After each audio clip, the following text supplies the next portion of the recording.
All right, hey everybody, welcome back. This is Gene, and I've got my wife Jade with me tonight. Hi, everyone.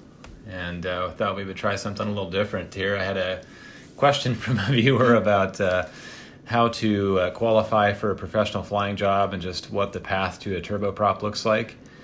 So I thought I would compile some of the questions that I normally get from people that are interested in getting into flying, and Jade would just ask the questions and try to be the voice of the viewer a little bit, and I'll answer these the best I can. And I'm just going to roll this video that's playing here.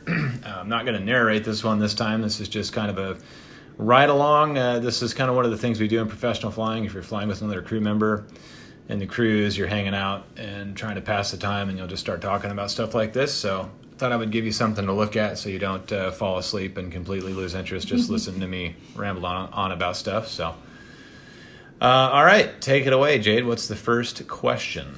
All right, Gene, can you Yes. tell us a little bit about your career path? How did you get started in aviation? Sure. So I got started when I was really young. I started when I was 14. I was always messing around on flight sim as a kid, and my parents knew that I was interested in aviation. So for my 14th birthday, they got me my intro flight, and I started flying at that point, taking lessons, never really stopped. So I soloed on my 16th birthday, I got my private on my 17th birthday, and I worked my way up through the various certificates and ratings: instrument, commercial, CFI, CFII, MEI, ATP, and then flight instructed for actually 12 years, which is a pretty long time to flight instruct. Most people don't do it for that long because it is a really tough job. It's actually the toughest job in professional aviation, in my opinion. But I just really liked to teach, and I liked the freedom and flexibility that flight instructing afforded. Got to sleep in my own bed every night, and so I stuck with that for a really long time, and I built quite a bit of experience and hours doing that.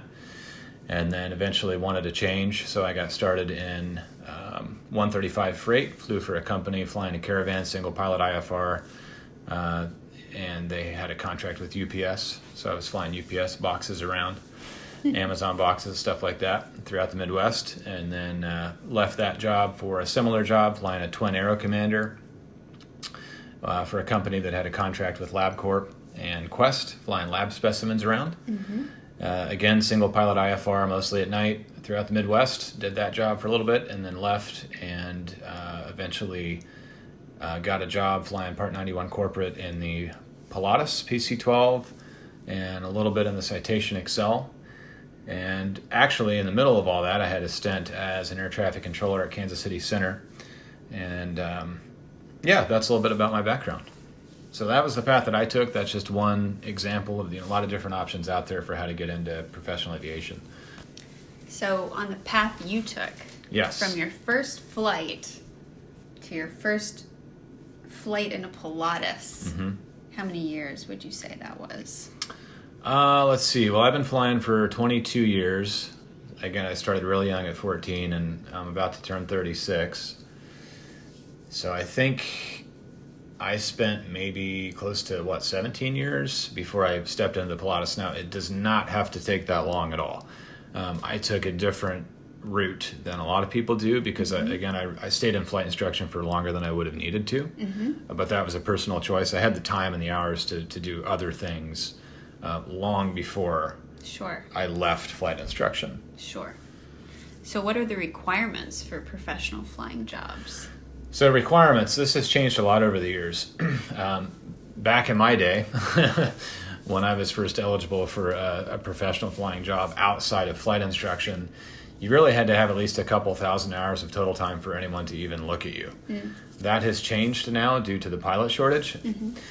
So it's a really good time to be a professional pilot because now you can have as few as a few hundred hours and potentially get a job in the right seat of a turbine airplane. And that was not the case by any means before. So requirements now, if you're looking to be PIC, which would be pilot in command or a captain job, whether you want to fly single pilot or just be the captain in a crew, you really need to have at least 1,200 hours of total time to qualify for a 135 PIC position.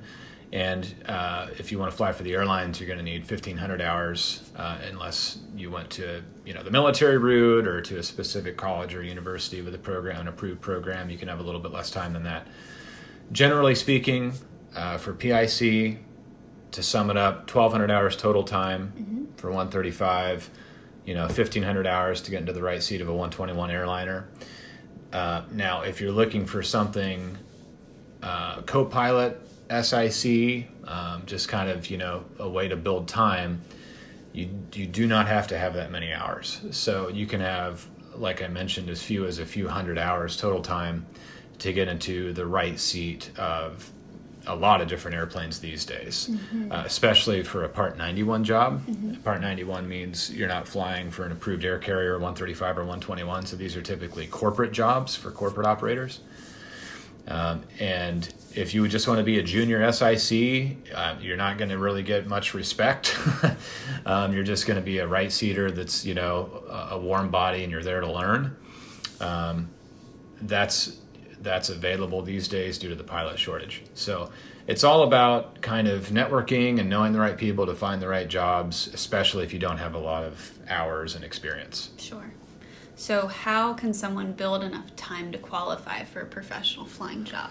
So time building usually is done through flight instruction, and that's a really good way to build time. There are some other options. There are some more obscure jobs, like there's flying skydivers, there's like banner towing, there's agriculture jobs, pipeline patrol, some of those more obscure jobs that, honestly, not a lot of people go that route, but those are there.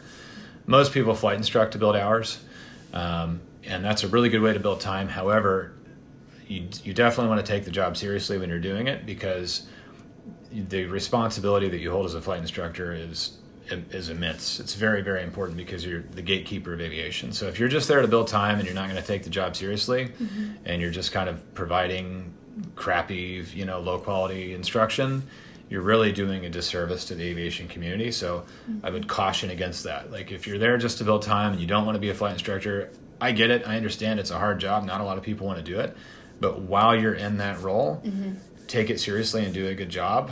You'll learn more, and you'll be making aviation safer and better as a whole, because you're producing better pilots, better aviation citizens. So, but that's a good way to build time, flight instruction. Or, like I said, if you're lucky enough to get a Part 91 corporate job in the right seat of, say, a 421 or a PC-12 or a citation, that's a good way to build time too. But again, you can find those jobs, especially if you're willing to relocate. But with such little total time, it is going to be pretty competitive, because obviously not a lot of people want to flight instruct. Most people want to move straight into the fancier airplanes. So you have to be able to find the right people and the right job. You kind of get a little bit lucky looking for that stuff. Okay. So are there certain ways to build time that you would recommend over others? I would definitely say flight instruction is a good way to build time. Again, take it seriously. And whatever route that you go to build time, the most important thing to focus on is the quality of the experience, not just filling out hours in a logbook. Sure. If you have, say you get up to 1,500 hours, but it was really just 1,500 hours or 1,000 hours, let's say, repeated the same, the same hour over and over and over again, and you do get your first flying job, you may find that you're not prepared for it. So try to put yourself in situations where you're flying in real world weather, you're flying in the IFR system, and single pilot work is great if you can find that. If you're a flight instructor, try to get your students up into the weather. Don't just fly around the pattern every day when it's VFR, and as soon as the cloud drifts by, you land.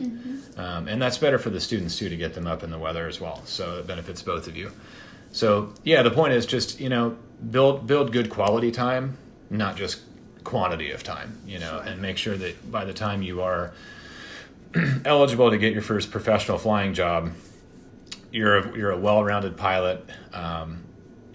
Your skills are up to snuff. Your knowledge is up to snuff, and you're prepared to actually go out in the real world and start flying high-performance, complex airplanes in weather in the ATC system, by yourself. And if you're flying with another crew member, that's great. But you really want to be able to stand on your own as well. Makes sense. All right, guys. I think we're going to wrap it up there for now. Hope that gives you a better idea of how this all works. And thanks to Jade for reading me these questions tonight. Sure thing. And thank you guys for watching. As always, please hit that like button and subscribe if you're liking this kind of stuff. And we'll see you on the next video. Take care. Cheers, everybody.